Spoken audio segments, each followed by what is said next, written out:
Hello class. For this week's discussion, we're going to be talking about spending and services. We've discussed how the state can make money, bonds, taxes, grants, other fees. But this week we're going to discuss what our legislature spends this money on. The pie chart I have here is a pie chart of the 2010-2011 annual budget for the state of Texas. If you look at the bottom, you will see that our budget for that fiscal year was $182.2 billion with a B dollars. How did we spend that money? Who got the pieces of the pie, if you will? Well, if you look at this picture, this pie chart, you see that education got the biggest percent of the pie. They got $75.4 billion, or they got 41.4% of the total budget. In second was Health and Human Services. They got almost $60 billion, $59.7 billion to be exact, or 32.8% of our entire budget. Placing a distant third, and I mean a distant third. The next thing the state of Texas spent the most money on was transportation. We spent $18.6 billion on transportation, or else 10.2% of our budget. Other came in fourth. 13.2% of our budget went to other considerations that we couldn't classify anywhere else. 13.2 billion or 7.2%. Public safety and criminal justice. We have a number of people locked up. We have a huge prison population. Yet we only spent 10.8 billion or 5.9% of our total budget on public safety and criminal justice. Finally, last and probably least, general government. We spent 4.5 billion or 2.5% of our total our total budget. That's what I'm looking for. Sorry, our total budget. So top three: education, health and human services, then transportation. Since we spent the most on education, since we spent the most on education, let's go ahead and discuss education. In the early 1800s, we see the idea of public education proposed, and it was accepted up north. It was decided that we did need to educate our children. They did need to go to school. A good populace was an educated populace. We needed educated people to help participate in and run our government. So we see that the North accepted the idea of public schools, of the government paying for education. But it wasn't until the post-Civil War that the South began to accept public schools, the idea of children needed to be educated. What was the difference? What took so long? How come the South was so far behind? Well, if you remember, look at the economies of the North and South. The North's economy was based on business, while the South's economy was based on agriculture. The South didn't need their kids to go to school to become educated. They needed their kids to stay home and work on the farm to help support the family and help the family make money. This is why it took so much longer for the South to go ahead and accept the idea of public education. And also remember what we talked about early on in the semester when we were talking about our constitutions in Texas. When we saw the Constitution, after the Civil War, when we had to rewrite our Constitution due to the Reconstruction Acts, public school was put in there, and every child in school had to, or every child in Texas had to go to school, regardless of race or ethnicity. This meant Caucasian kids had to go. This meant African American kids had to go. Remember, this is one of the items we stripped out in the Constitution of 1876, was this school attendance, because Caucasians did not want to pay for the education of African American children. And it wasn't until 1915 that we see Texas really come to grips or really embrace the idea of public education. In 1915, we have Texas pass a compulsory attendance law. What is compulsory attendance? Why do you go to school? Why did you go to school 1st through 12th grade? Did you want to? No, not particularly. You had to. Compulsory attendance makes it mandatory. The state mandates that children between a certain age must attend school. In 1918, we had our first big, not revolution, but Texas had its first big step, or took its first big step in regards to education. And what this simply was Texans passed a constitutional amendment that provided free textbooks for students. Why was this a big deal?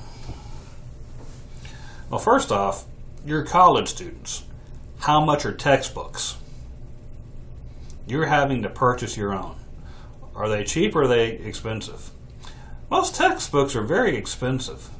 So think back to the 1918s. I mean, even if we put prices, we lower prices to make up for the time lapse.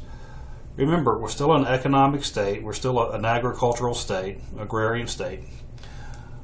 Most of the people are farmers. They might make $2 or $3 a week.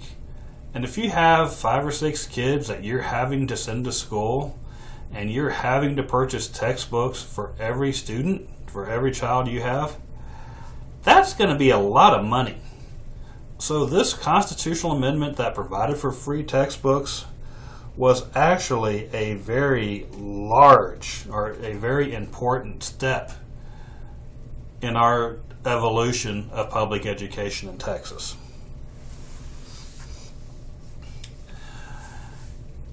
In 1949, we saw the passage of the Gomer-Aiken Law, which established the TEA, the Texas Education Agency. The TEA was created to help administer public education. The TEA has grown in power and responsibility. Originally, our public school system, the elementary school system, the secondary school educational system, when it was a fledgling program, when it was a new program, it was underfinanced. It was left up to local authorities or local function. We have seen it change into a major state and local partnership. Education has changed into a major state and local partnership, thanks in part to the Texas Education Agency, the TEA. What we see is that the TEA administers approximately 29% of all state expenditures. They will help local school districts educate the approximately 90% of Texas students who attend public elementary and secondary schools. So the vast majority, 9 out of 10 students, attend public school in Texas. TEA is going to be a liaison. They're going to be a middleman, if you will. They're going to help local school districts work with the State Board of Education and also the Department of Education, the federal government, to help promote federal and state guidelines. They are very, very important.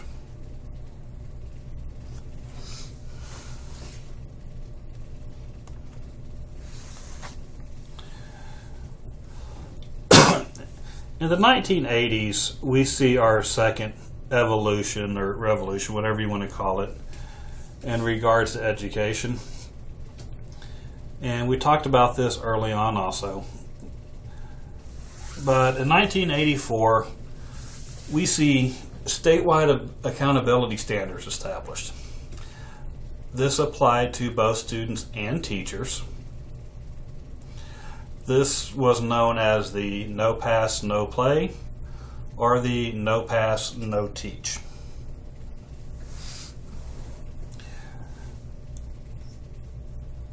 Even today, this is still in effect, and it affects about 4.7 million students in Texas, or about 300,000 teachers.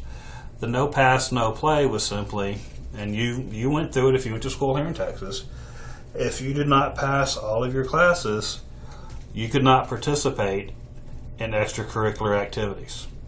So if you didn't pass all of your classes, you couldn't participate in sports, band, whatever extracurricular activity you had.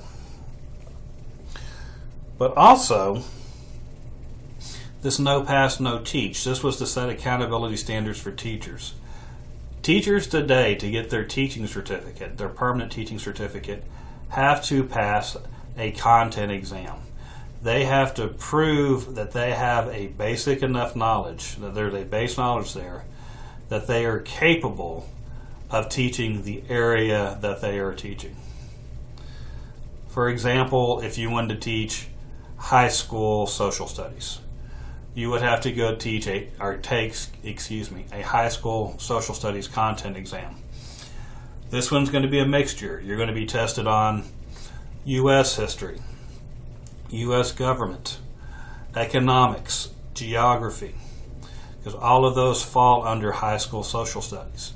So you have to pass this exam to show that you have a competency, that you have knowledge of all these levels before you are allowed to teach in a Texas classroom.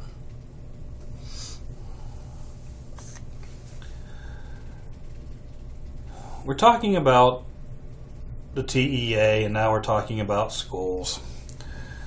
Let's talk about school administration for a few minutes. Texas public school administration has three basic aspects. Number one is substantial local control and a joint state-local partnership. Number two is emphasis on professional administration supervised by laypersons. And number three is independence from the general structure of government. So we want number one, once again, substantial local control and a joint state-local partnership. Number two is emphasis on professional administration supervised by laypersons. And number three is independence from the general structure of government. We look at this, or we achieve this in a few ways. The first thing we have is something called the State Board of Education. The State Board of Education has 15 members. They were elected to 4-year overlapping terms, so this means every 2 years we'll elect 7 or 8. The job of the State Board of Education is to establish general rules and guidelines for the TEA. How would that apply to number one, substantial local control and a joint state or local partnership? Because we are electing these state board members from districts, so we are electing them. Texas is divided up into 15 districts. We have 15 members, so we are electing them from local districts. Number two and number three are going to go together. Emphasis on professional administration supervised by laypersons. And number three, independence from the general structure of government. How do we get this independence from the general structure of government? The Texas legislature, they make laws, but in regards to school, they don't really implement them.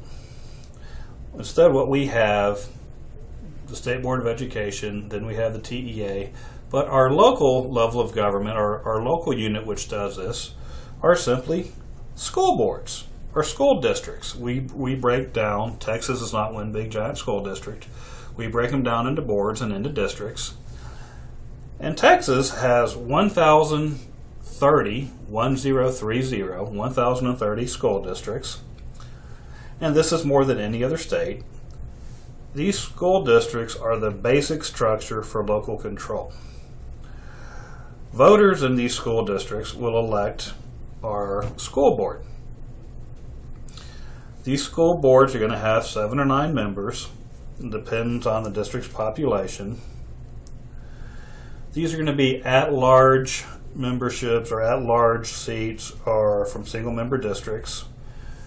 At-large means that you are representing them from the district, as you're electing them from the district as a whole. Single-member districts, we are dividing the district into 7 or 9 areas, and we are electing one person from each area. And we will elect these school board members to 3 or 4 year terms. Once again, this depends on the school board.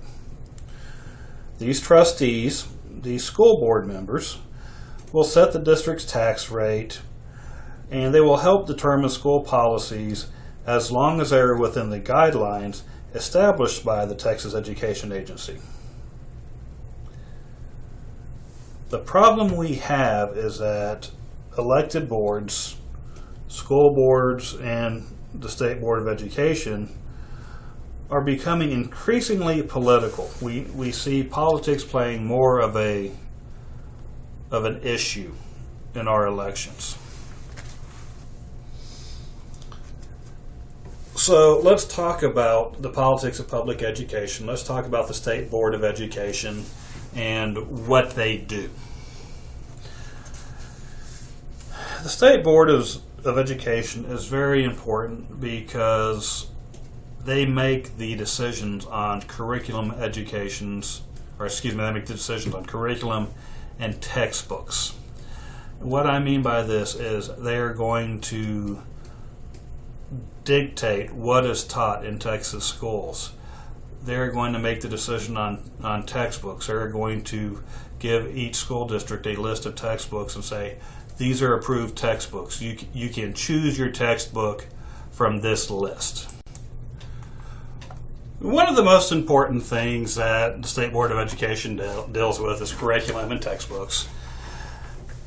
If we go back to 2010, we see that the State Board of Education actually created quite an uproar because it mandated the teaching of certain conservative values, beliefs, or a conservative view of history.